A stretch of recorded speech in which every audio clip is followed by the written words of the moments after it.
Saudara Presiden Amerika Serikat Joe Biden akan melakukan perjalanan ke Buffalo, New York pada hari Selasa 17 Mei 2022 untuk bertemu dengan keluarga korban penembakan massal di supermarket Tops.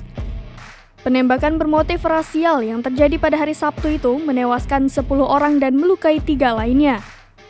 Mengutip CNN.com, Biden mengatakan kepada wartawan pada Minggu pagi bahwa ia belum berbicara dengan keluarga korban. Ia tengah berusaha menyusun jadwal untuk melakukan perjalanan ke daerah tersebut.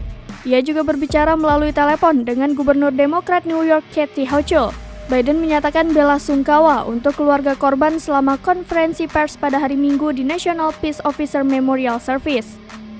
Ia mengatakan, kami masih mengumpulkan fakta, tetapi Departemen Kehakiman telah menyatakan secara terbuka bahwa mereka sedang menyelidiki masalah ini sebagai kejahatan rasial, tindakan supremasi kulit putih yang bermotivasi rasial dan ekstremisme kekerasan.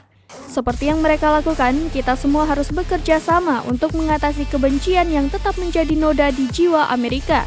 Seperti yang mereka lakukan, kita semua harus bekerja sama untuk mengatasi kebencian yang tetap menjadi noda di jiwa Amerika. Hati kita berat sekali lagi, tapi tekad kita tak boleh goyah, ujar Biden.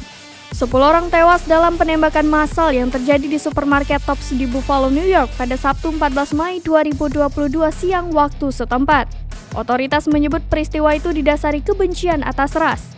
Peyton Gendron, remaja asal Conklin, New York, ditahan pada hari yang sama didakwa dengan pembunuhan tingkat pertama.